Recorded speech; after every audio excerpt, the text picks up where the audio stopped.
नमस्कार मित्रों, मैं हूं डॉक्टर हरिनिवास। चैनल का नाम है संस्कृत साहित्य एवं संस्कृति। महाभारत अनुशासन पर्व। पितामह की अनुमति ली, महर्षि वेदव्यास की अनुमति ली और युधिष्ठिर अपने भवन में गए हैं। जीवन में अनुशासन क्या होना चाहिए हमें अनुशासन पर्व में सिखाया गया। अब पितामह भीष्म के पास से नगर में वापस जाकर के हस्तिनापुर में राज्य करते करते उषित्वा सर्वरी श्रीमान पंचासन नगरोत्तमे, उस उत्तम नगर में उन्होंने पंचासन यानी 50 दिन जो है, सर्वरी लिखा है तो रात्रि, 50 रात्रियां उन्होंने इस प्रकार से व्यतीत की हैं। सा निरयु गज पुराद याजक ही परिवारितः दृष्ट्वा निवृत्तम आदित्यम प्रवृत्तम चोत्तरायणम। सूर्य जब उत्तरायण दिशा में प्रवेश करते हैं तो उनको पितामह की बात याद आई कि पितामह ने ये कहा था कि जब सूर्य उत्तरायण होंगे उसके बाद ही मैं मेरे शरीर का परित्याग करूंगा। इसका मतलब है कि अब अगर सूर्य उत्तरायण हुए हैं तो ये पितामह के जाने का समय आ गया। वो अब इस संसार को छोड़ेंगे। तो घृतम माल्यम च गंधांश्य क्षौमाणी च युधिष्ठिरा चंदन अगरु मुख्यानी तथा काली एकान्यपि। अब भैया अंतिम संस्कार के लिए जो सामग्री चाहिए, घी है, माला है, गंध है, क्षौम है, चंदन है, अगरु है, ये सारी चीजें लेकर के और सारी सामग्री लेकर के भीष्म संस्करणाय वै, भीष्म का संस्कार करने के लिए सब कुछ लेकर के और ये जाकर के वहां पहुंचते हैं। अभी पितामह भीष्म ने प्राण नहीं छोड़े हैं, लेकिन ये निश्चित है कि पितामह अब इस संसार का परित्याग करने वाले हैं। तो ये सारी सामग्रियां पहले से ही लेकर के युधिष्ठिर वहां पहुंचे हैं और वहां जाकर के कहते हैं, युधिष्ठिरो हम नृपते नमस्ते जाह्नवी सुत। हे गंगानंदन, मैं युधिष्ठिर आपको प्रणाम कर रहा हूं। श्रृणोमि चेन महाबाहो ब्रूहि किम करवाणी ते। अगर आप मेरी बात को सुन पा रहे हैं तो बताइए कि अब हमें क्या करना चाहिए, अब हमें क्या करना है, आज्ञा दीजिए।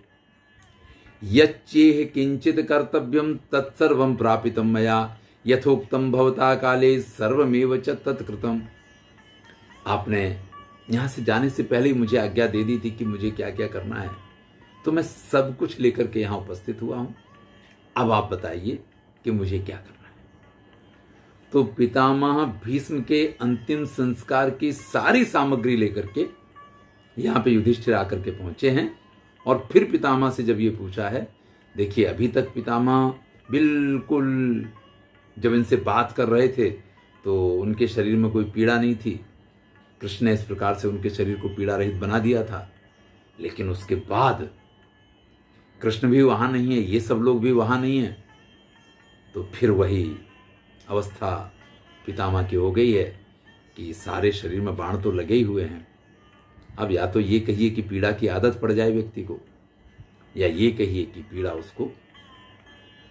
यही होता है, हमारे बड़े बुजुर्ग जब घर पे हुआ करते हैं, अगर आप उनके साथ उठते बैठते बातें करते हैं तो ना तो उनके घुटनों में दर्द होगा, ना उनकी कमर में दर्द होगा, ना ही उनको अन्य किसी प्रकार का दर्द होगा। वो सारे दर्द उनके वो विशल्य हो जाया करते हैं। लेकिन जब हम उनके पास नहीं होते हैं तो पितामह भीष्म की जो स्थिति इस समय है कि आंख बंद किए हुए पड़े हैं, क्योंकि अब सिर्फ मृत्यु का इंतजार करना है कि कब सूर्य उत्तरायण हो, कब मैं शरीर का परित्याग करूं। ऐसा नहीं कि आसपास और लोग नहीं है, बहुत से ऋषि मुनि ज्ञान की बातें करने वाले, एक प्रकार से वहां आश्रम बन गया, सब लोग वहां विद्यमान रहते हैं। लेकिन जब तक घर का कोई व्यक्ति नहीं होता है तब तक चाहे आप कितने भी नर्स लगा दो, कितने भी डॉक्टर लगे हों, कितने भी सेवक लगे हों, उनसे वो चीज की प्राप्ति कभी भी बड़े बुजुर्गों को नहीं हो सकती है। यहां पे ततश्चितम बलि भीष्म प्रगृह्य विपुलम भुजम। अब इतने दिन बाद, जब 50 दिन बाद यहाँ आए हैं, तो पितामह ने उनके हाथ को पकड़ा है। लिखा है प्रगृह्य विपुलम भुजम, बड़ा मजबूत हाथ है। उद्यन मेघ स्वरो वाग्मी काले वचन प्रवीत, जैसे मेघ गर्जना कर रहे हो ना, इस प्रकार से पितामह भीष्म कहते हैं, दिष्ट्या प्राप्तोसि कौन्तेय सहा मात्यो युधिष्ठिरा। सौभाग्य की बात है कि आप अपने मंत्रियों के साथ यहां आकर के पहुंच गए हैं। परिवृत्तो ही भगवान सहस्त्रांशुर दिवाकरा, सूर्य उत्तरायण हो गए हैं, उन्होंने अपनी गति बदल दी है दक्षिणायन की जगह पे। अष्टपंचाशतम रात्र्य, यहां पितामह भीष्म कह रहे हैं अष्टपंचाशतम रात्र्य, यानी 8 और 50, 58 रात्रियां शयानस्याद्य मेघता, इस प्रकार से सोते हुए मुझे चली गई। सरेसु निशिताग्रेसु यथा वर्ष शतम तथा, लेकिन ये 58 रात्रियां नहीं गई हैं, ये तो जैसे 100 वर्ष बीते हों इस प्रकार से ये समय व्यतीत हुआ है। माघोयम समनुप्राप्तो, माघ का महीना आ गया है। अब आप जानते हैं सूर्य उत्तरायण कहां से होते हैं। आजकल आप हमारे यहाँ गुजरात में तो पूरा पतंगोत्सव होता है। 14 तारीख जो मकर संक्रांति होती है वहीं से सूर्य उत्तरायण हुआ करते हैं, और आप जानते हैं कि वो माघ के महीने में होती है। तो माघोयम समनुप्राप्तो मासः सौम्यो युधिष्ठिरा, त्रिभाग शेषः पक्षोयम शुक्लो भवितुमर्हति। इस समय शुक्ल पक्ष है और ये त्रिभाग, इसका तीसरा भाग शेष बचा हुआ है। तो ये मतलब मेरे परधाम गमन के लिए बिल्कुल योग्य समय है जो मैंने निश्चय किया था। फिर कहते हैं राजन विधि धर्मोसी सुनिर्णीतार्थ संध्या बहुत श्रुता ही ते विप्रा बहवा परिभाषिता। हे राजन, आपको सभी प्रकार के धर्म का ज्ञान है, आप सभी बातों का निर्णय करने में सक्षम हैं, क्योंकि आप बहुत श्रुत हैं। बहुत सारे ब्राह्मणों के पास से, बहुत सारे ऋषियों के पास से आपने तरह तरह के ज्ञान प्राप्त किए हैं। पितामह भीष्म धृतराष्ट्र से ये बात कह रहे हैं कि ये लोग जैसे पांडु को अपना पिता मानते हैं, ऐसे ही आपको भी अपने पिता तुल्य मानते हैं। धर्मराजो ही शुद्धात्मा, ये धर्मराज एकदम शुद्ध आत्मा वाले हैं। आप इनकी ऊपर अगर आशीर्वाद बना के रखोगे तो निदेशे स्थास्यते तव, तो ये हमेशा आपकी आज्ञा का पालन करते रहेंगे। राजा युधिष्ठिर बन गए हैं, लेकिन फिर भी वो राजा होके भी धृतराष्ट्र की आज्ञा का पालन करें, ये संदेश भी है इसके साथ में। और धृतराष्ट्र के लिए भी ये संदेश है। क्या कहा है कि तव पुत्रा दुरात्माना क्रोध लोभ परायणा। अरे तुम्हारे पुत्र तो दुरात्मा थे, क्रोधी थे, लोभी थे, इन्हीं सब चीजों में लगे रहते, ईर्ष्या अभिभूता, ईर्ष्या की वजह से। तो जो कुछ उनके साथ हुआ है आपको उसका विचार नहीं करना चाहिए। इनको अपना पुत्र मानिए, ये आपको पिता तुल्य आदर देंगे, क्योंकि इनका तो स्वभाव ही बड़ों का आदर करना है। तो जो युधिष्ठिर के लिए संदेश है वो भी दे दिया है, और जो धृतराष्ट्र के लिए संदेश है वो भी दे दिया है। इसके बाद श्री कृष्ण से कहते हैं वासुदेवो हिरण्यात्मा पुरुषः सविता विराट भगवान देव देवे से सुरासुर नमस्कृता। आप यहां आए हे केशव, आप तो सभी के स्वामी हैं। त्रिविक्रम नमस्तुभ्यम, हे शंख चक्र गदाधर त्रिविक्रम, मैं आपको नमन करता हूं। देखिए, इससे बड़ा सौभाग्य व्यक्ति को क्या हो सकता है। स्वयं परब्रह्म परमात्मा श्री कृष्ण के स्वरूप में उनके सामने खड़े हुए हैं। धर्मराज युधिष्ठिर जो धर्म के अवतार माने जाते हैं, वो उनके सामने हाथ जोड़ के खड़े हुए हैं। अब इससे उत्तम गति और क्या किसी व्यक्ति की हो सकती है। श्री कृष्ण को प्रणाम करते हैं और उनसे ये कहते हैं आपने इन पांडुपुत्रों की अभी तक जिस प्रकार से रक्षा की है, इसी प्रकार से आगे भी आप इनकी रक्षा करते रहिएगा। देखिए, कई बार क्या होता है कि जीवन में कुछ लोग युधिष्ठिर की तरह सरल और सीधे स्वभाव के होते हैं। सभी लोग उनको अपनी अपनी तरह से चलाने की कोशिश करते हैं, उनका लाभ उठाने की कोशिश करते हैं।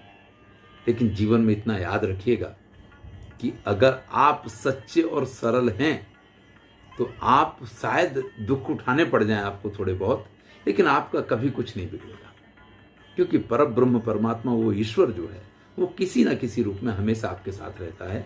और ये युधिष्ठिर के साथ श्री कृष्ण का रहना इसी बात का द्योतक है। श्री कृष्ण की भी अनुमति मांगी है पितामह भीष्म ने कि अब मुझे आज्ञा दीजिए, अब मुझे यहां से जाना है। तब कृष्ण कहते हैं, अनुजानामि भीष्मं त्वाम वसून प्राप्नुहि पार्थिव। आप तो वसुओं के अवतार हैं, मैं आपको आज्ञा देता हूं कि जाइए और फिर से अपने उसी दिव्य स्वरूप को प्राप्त कीजिए। न तेस्ति व्रजनम किंचित इह लोके महाद्युते। इस लोक में जब तक आप रहे हैं, आपने कोई भी ऐसा कर्म नहीं किया है जिसको गलत कहा जा सके, जिसको अनुचित कहा जा सके, या जिसके कोई पाप कर्म ऐसे हों कि पुनः आपको मनुष्य लोक में आकर के उसका फल भोगना पड़े। पितृभक्तोषि, आप पिता के भक्त रहे हैं।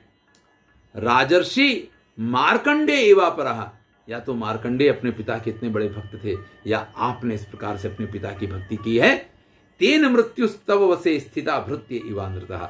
यही कारण है कि आज स्वयं मृत्यु जो है आपके सामने सिर झुका के खड़ी हुई है। जब आप कहेंगे कि मैं तुम्हारे साथ चल रहा हूं, तभी मृत्यु आपको लेके जा सकती है, नहीं तो मृत्यु के वश का यह नहीं है कि वो आपको लेके जा सके।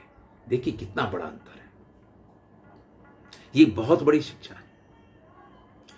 जो लोग अपने माता पिता की सेवा करते हैं, यहां श्री कृष्ण का यह संदेश है कि हे पितामह भीष्म, अपने पिता के भक्त होने के कारण आज मृत्यु आपके सामने हाथ जोड़ के खड़ी है कि आप कहो तो आपको लेके चले। नहीं तो हम तो ये जानते हैं भैया कि मृत्यु तो ना तो काल की प्रतीक्षा करती है, ना आपके कार्यों की प्रतीक्षा करती है।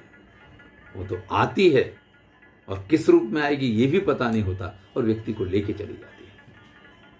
प्राणान उत्सृष्टुमिच्छामि तत्रानुज्ञातुं महर्रथ। सत्येषु यतितव्यम वह सत्यम ही परमं बलम। मैं अपने प्राणों को अब छोड़ने की तैयारी में हूं। हे महारथियों, हे समस्त योद्धाओं, हमेशा सत्य का पालन करना, क्योंकि सत्य में ही वो शक्ति होती है जो हर चीज के ऊपर भारी है। आनृशन से परई भाव्यम, कभी किसी के साथ निर्दयता का व्यवहार नहीं करना है।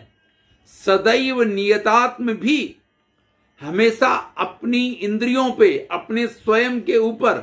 देखिए यही सबसे बड़ी विडंबना है, हम सबको अपने वश में करने की कोशिश करते हैं, जबकि सबको वश में करना तो संभव ही नहीं है।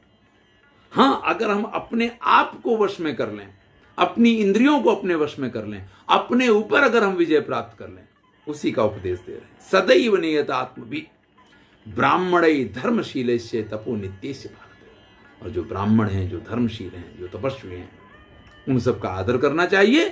फिर से एक बार कहते हैं, ब्राह्मणाश्चैव ते नित्यम प्राज्ञाश्चैव विशेषता आचार्या ऋत्विजस्यैव पूजनीया जनाधिप।